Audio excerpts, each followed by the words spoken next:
Hi everyone, welcome back. Today we're doing unique paths in C++. For this question, there's a robot on an m×n grid, and the robot is initially located at the top left corner, in this case over here, at row 0, column 0, where both rows and columns are 0 indexed. So for this video, I'll refer to both rows and columns as if they are 0 indexed, for easier tracing, I guess. And the robot tries to move to the bottom right corner, in this case referring to this cell over here. The robot can only move either down or right at any given point of time. Given the two integers m times n, return the number of possible unique paths that the robot can take to reach the bottom right corner. And the test cases are generated so that the answer will be less than or equals to 2 times 10 to the power of 9. So this is reassuring because that means we can use integers. So to our viewers who find this useful, like integers over here uses 2 to the power of 32 bits. We use 32 bits over here. So we use 2 to the power of 31 bits to store positive/negative numbers.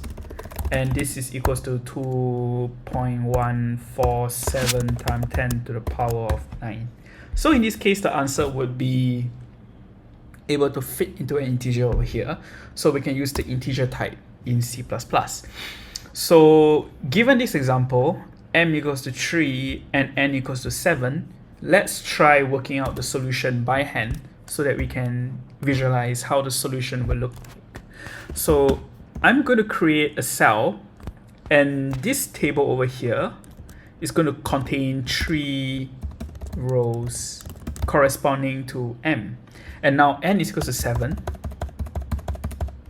So what this means is there are 7 columns over here. So let's start working this out.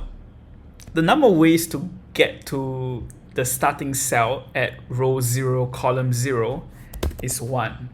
The robot just is there, so there's only one way to get there. For the cells to the left, in this case, on the cells to the right, in this case, like the only way to get to each of these cells is by having the robot go right. In this case, the robot can only go down or right, so the robot can't go down to the right and back up again. So fortunately for us, it's pretty simple. So in this case, the number of ways to get to this cell would just be 1, like this. And for the cell at the bottom in column 0, similarly, because robots can only go down, they can't go left, so you can't go like from this cell downwards and going to the left. So in this case, the number of unique ways to get to this and this cell over here is 1 as well. Then now our parrots will ask, okay, but how about this cell over here? So in this case, there's 2 ways. We can either go from the starting point, go to the cell just right above this cell and come down. That's one way.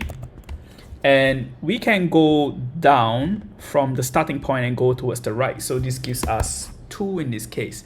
And if we do the same for this, similarly, the number of unique paths to reach this row 1, column 2 cell over here would be either 1 unique path from here and go down, or 2 unique paths this way to this left cell of this cell.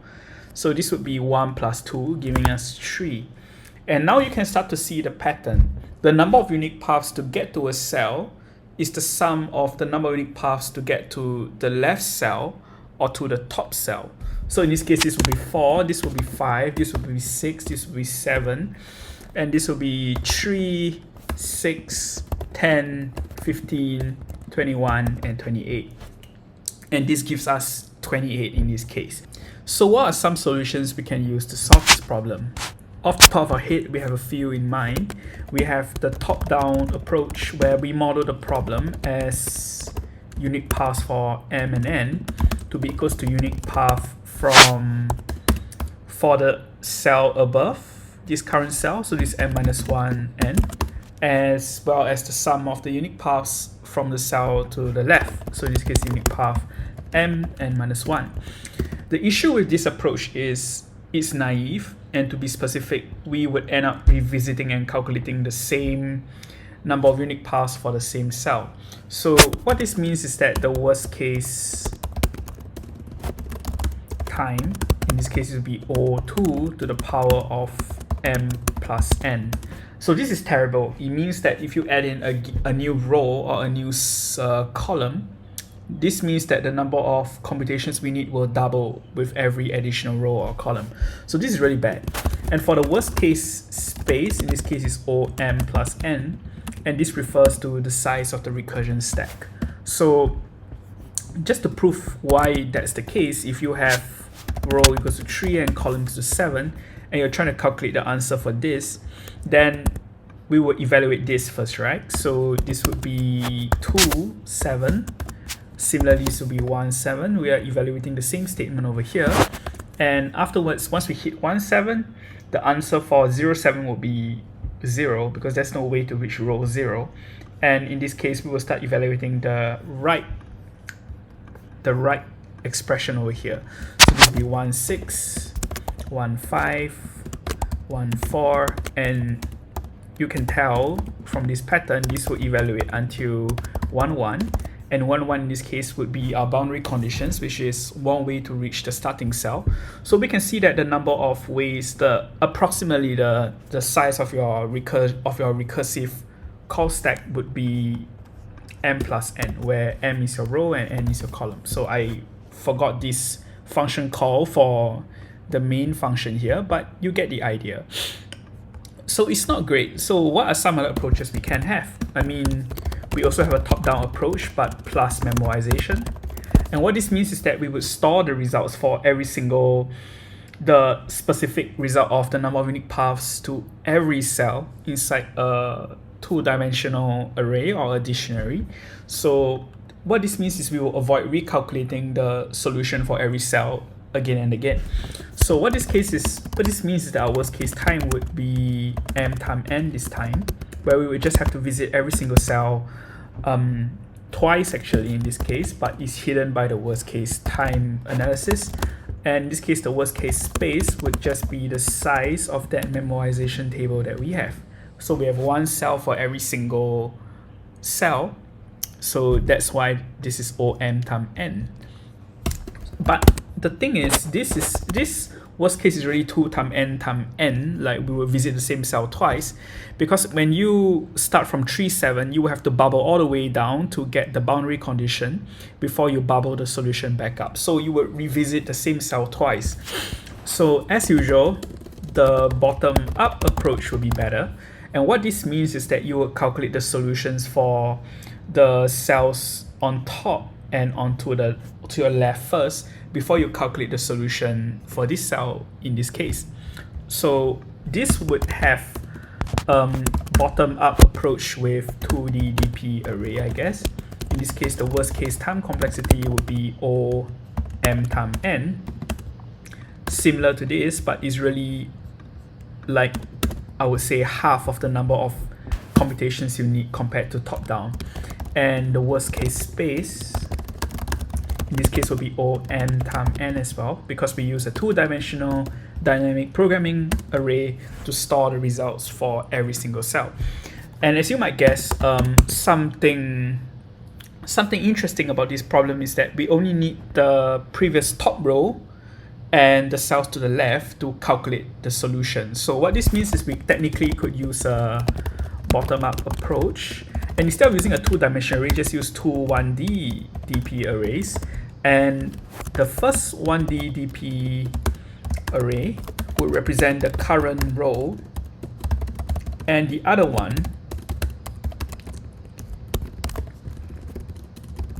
for the previous row. So this would have a worst case time of exactly the same n times n as approach 3, but our space complexity will be On. So to be specific, there are two, but it's okay, like we don't have to count it in our worst case space complexity analysis. So that's pretty much it. So since it's clear that approach 4 is the most promising, let's use this one over here. So to do this, we'll be keeping track of two vectors. The first vector would represent the solution that was calculated for the previous row on top. And we'll be calculating the solution from left to right. For the second row, that will represent the current row that we're calculating for, and we'll be using the previous row to get the solutions for the unique paths for the cells above that cell. And the left, and for the unique paths to the left, we'll be using the current row for that. So that's a lot of words, so let's get started. Let's first define a vector of integers. We can use integer because we are within this range over here. The number of unique paths in this case would be more than enough. So, sorry, the number of unique paths would be able to fit inside an integer over here. So this would represent our previous row. And let's initialize this to be n columns. And we will set this to 0 for now. For this current row, we will set this to n equals to n columns, and we will have every value initialized to 0 as well. So for the current boundary condition, let's set the current row of 0 and 0, at column 0 to be equals to 0 in this case. So this currently refers to solution for row 0. Currently refers to solution for row -1 out of bounds. So let's calculate the solution from left to right, top to bottom. So row equals 0, row less than m, row plus plus, int row column equals 0, column less than n, column plus plus. So we're iterating from top to bottom, left to right, and that's great for our bottom-up approach. And we'll be checking for this condition. If row -1 is less than 0, if row -1 is out of bounds, or if row -1 is out of bounds, then actually, you know what, let's just make this more than equals to 0. And if that's the case, then we will set the current row for this to be equals to previous row, to the solution for the previous row. So actually, let me set this to the column. So what this means is that, let's say we're looking at this cell over here. If the row above us is not out of bounds, then we will set the current number of unique paths for this current cell to be incremented with the unique paths to reach from the top. And that makes sense because we can go from the cell on top to this current cell. So in the same vein, if column -1 is more than equal to 0, in other words, if the cell to the left is not out of bounds, then we can do current row for this column plus equals, actually, yeah, I missed out this plus equals operator here. This will be equals to current row column -1. So yeah, that's pretty much it.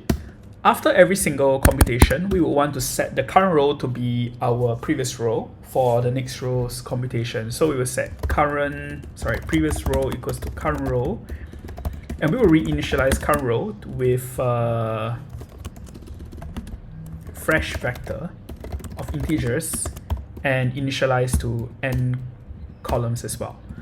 So at this point, once we reach the end, the solution will be in our previous row. So we just return prev row at column n-1. And that's our solution right there.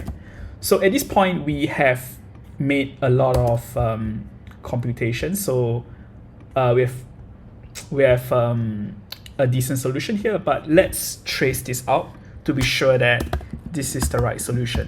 So I'm going to define two rows in this case. I'm going to define this global state so that you can visualize the solution, as well as our DP state. So we have a current row.